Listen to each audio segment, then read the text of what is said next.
ఒక్కసారి కొమ్మూరి గోల్డ్ కి కాల్ చేయండి. తాకట్లో ఉన్న మీ బంగారాన్ని విడిపించి మార్కెట్ ప్రైస్ కి వాళ్ళు కొనుక్కుని మిగతా డబ్బులు మీకు ఇచ్చేస్తారు. నమస్తే, వెల్కమ్ టు మనం టీవీ. ఈరోజు మనతో పాటు సుప్రసిద్ధ జ్యోతిష్య, వాస్తు, సంఖ్యాశాస్త్ర నిపుణులు, అదేవిధంగా ఆగమ ఖగోళ గణిత శాస్త్రానికి సంబంధించిన పండితులు బ్రహ్మశ్రీ డాక్టర్ నాయకంటి మల్లికార్జున శర్మ గారు ఉన్నారు. గురుగారితో మాట్లాడి మిగతా విషయాలు తెలుసుకుందాం. నమస్కారం గురు. నమస్కారం గురుగారు, మరి శ్రీ పరాభవ నామ సంవత్సరంలో వృశ్చిక రాశి వారికి ఆదాయ వ్యయాలు, అదేవిధంగా అవమానం, రాజపూజ్యం ఎలా ఉండబోతుంది? తప్పకుండా అమ్మ. ఓం శ్రీ గురుభ్యో నమః. ఓం శ్రీ మాత్రే నమః. శ్రీ పరాభవ నామ సంవత్సరం అనేక పరిణామాలు, అనేక మార్పులు, అనుమానాలు, అవమానాలతోటి కొంత ఆచితూచి అడుగు వేసి ప్రతి విషయంలో కూడా కూలంకషంగా చాలా జాగ్రత్త వివరించే నామ సంవత్సరం శ్రీ పరాభవ నామ సంవత్సరం. అంటే శ్రీ పరాభవ నామ సంవత్సరంలో వృశ్చిక రాశి వాళ్ళకి ఏ విధంగా ఉండబోతుంది అంటే, వృశ్చిక రాశిలో విశాఖ నక్షత్రం 4వ పాదంలో జన్మించిన వాళ్ళు, అనురాధ నక్షత్రం 1, 2, 3, 4 పాదాల్లో జన్మించిన వాళ్ళు, జ్యేష్ఠ నక్షత్రం 1, 2, 3, 4 పాదాల్లో జన్మించిన వాళ్ళందరూ కూడా అనురాధ నక్షత్రం అంటారు. అనురాధ నక్షత్రం అంటే ఏంటంటే, సహజంగా నా, నీ, ను అనే అక్షరాలు, యా, ఈ అనే అక్షరాలన్నీ కూడా అనురాధ నక్షత్ర వృశ్చిక రాశి అవుతుంది. అంటే వృశ్చిక రాశిలో తో అనే అక్షరం కూడా వస్తుంది. అంటే విశాఖ 4వ పాదంలో జన్మించిన తో అనే అక్షరం మీద పెట్టమంటారు. అలానే నా, నీ, ను, నే, నో, యా, ఈ, యో అనే అక్షరాలన్నీ కూడా మనకు వృశ్చిక రాశి అవుతుంది. వృశ్చిక రాశి వాళ్ళకి ఏంటంటే 11 ఆదాయం, 5 ఖర్చుగా ఉండటం ఒకటి, అంటే చాలా అద్భుతమైన రిజల్ట్స్ వస్తాయి. 2 గౌరవం, 6 అవమానం. అంటే 11 ఆదాయం, అవమానం ఎక్కువ ఉంటుంది. సరే, ఈ కాలంలో అవమానం ఎక్కువైనా డబ్బు రావాలని ఆలోచన చేసేవాళ్ళు ఎక్కువ మంది ఉంటారు. మెజారిటీ ఆఫ్ ద పీపుల్ ఎక్కువ మంది అలానే ఉన్నారు ఈ మధ్యకాలంలో. 11 ఆదాయం, 5 ఖర్చుగా ఉంటుంది. అయితే వృశ్చిక రాశి వాళ్ళ యొక్క గ్రహగమన గతులు మనం చూసుకునేటట్టయితే, గురువు జూన్ 2 వరకు మిథున రాశిలో సంచారం చేస్తాడు. జూన్ 2 వరకు మిథున రాశిలో సంచారం చేస్తాడు. 2 తర్వాత ఎలా ఉండబోతుంది?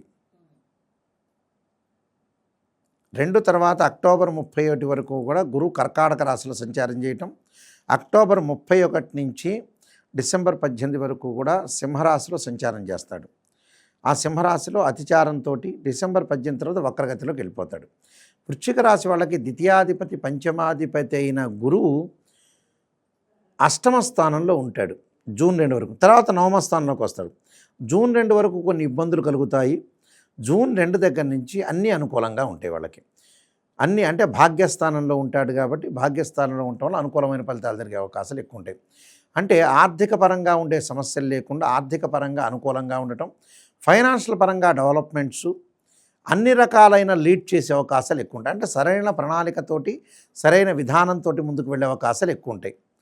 అంటే వృత్తి, ఉద్యోగ, వ్యాపార రంగాల్లో అందరికీ కూడా అనుకూలమైన ఫలితాలు, ఆర్థిక పరంగా ఆదాయం బాగా పెరుగుతుంది. బంధుమిత్రులతో కొంత విరోధ భావాలు కలగటం ఒకటి, కొన్ని అవమానాలు జరిగే అవకాశాలు కూడా ఎక్కువ ఉంటాయి. దూర ప్రాంతాలకు ప్రయాణాలు, అధిక ప్రయాణాలు, నిష్ణాతులైన వ్యక్తులతోటి కలయిక, వ్యాపార పరంగా అభివృద్ధి చెందుతారు. అంటే ఏ వ్యాపారం పెట్టినా అభివృద్ధి చెందుతారు వాళ్ళు. ఒక వ్యాపారం కాదు, ఉన్న వ్యాపారస్తులకు కూడా అనుకూలమైన ఫలితాలు ఉంటాయి.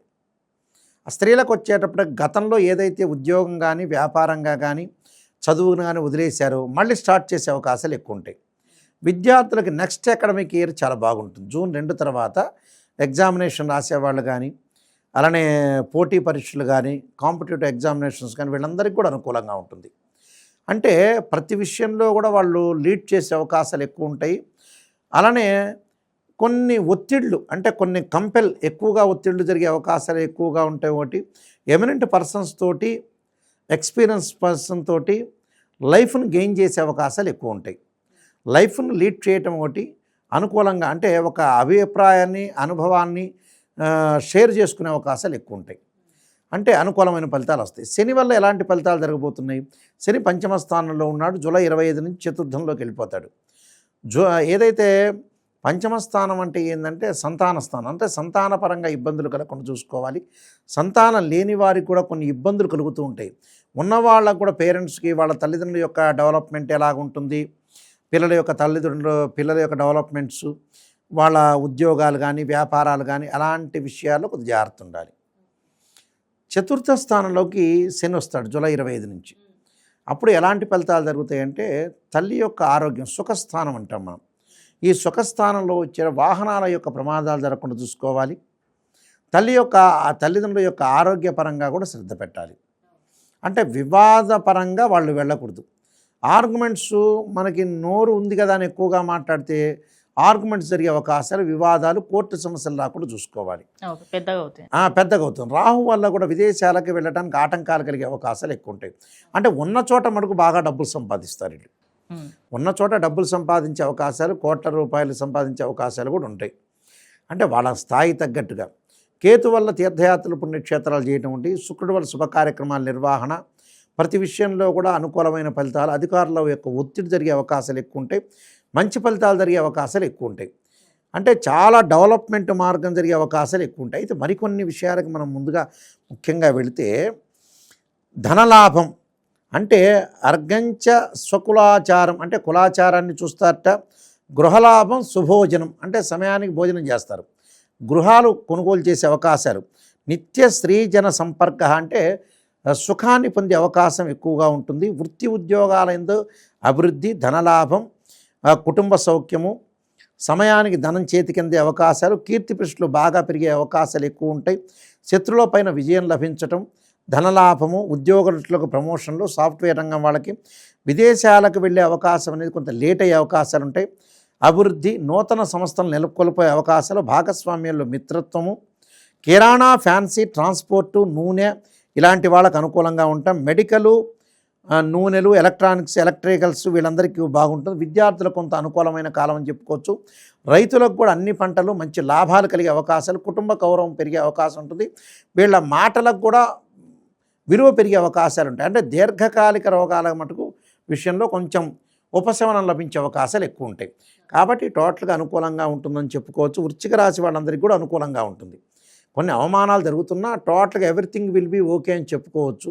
కొన్ని పరిహారాలు చేసుకొని ముందుకు వెళ్ళాలమ్మా. మరి వృశ్చిక రాశి వాళ్ళకి ఎలాంటి పరిహారాలు చెప్తారు సార్? వృశ్చిక రాశి వాళ్ళకి ప్రధానంగా ఫలితంలో వీళ్ళు చేయాల్సిన ఫలితం ఏంటంటే, అంగారకాగ్నే శక్తి అస్థాయిదిమే తన్నో భౌమ ప్రచోదయాత్ అనే మంత్రాన్ని, అంగారకుడిని ఆరాధన చేయటం, సుబ్రహ్మణ్య స్వామి యొక్క అష్టకాన్ని చదువుకోవాలి. అంటే సుబ్రహ్మణ్య స్వామి యొక్క ఆరాధన చేయాలి. ఆరాధన చేస్తే మంచి జరిగే అవకాశం ఉంటుంది. మానసికంగా వీళ్ళు ఒత్తిడి గురే అవకాశం ఉంది కాబట్టి చంద్రుడి యొక్క ఆరాధన చేయాలి. చంద్రుడి యొక్క ఆరాధనలో క్షీరపుత్రాయుధి అమృతతత్వాయుధిమే తన్నో చంద్ర ప్రచోదయాత్ అనే మంత్రం చక్కగా చదువుకోవాలి. అంటే మానసికంగా కొద్దిగా జాగ్రత్తగా ఉండి ముందుకెళ్తే వాళ్ళకి మంచి జరిగే అవకాశాలు ఖచ్చితంగా ఉంటాయి. వృశ్చిక రాశి వాళ్ళందరికీ కూడా శ్రీ పరమేశ్వరుడి యొక్క కరుణాకటాక్షం ఉండాలని ఆశిస్తూ సర్వే జనా సుఖినో భవంతు.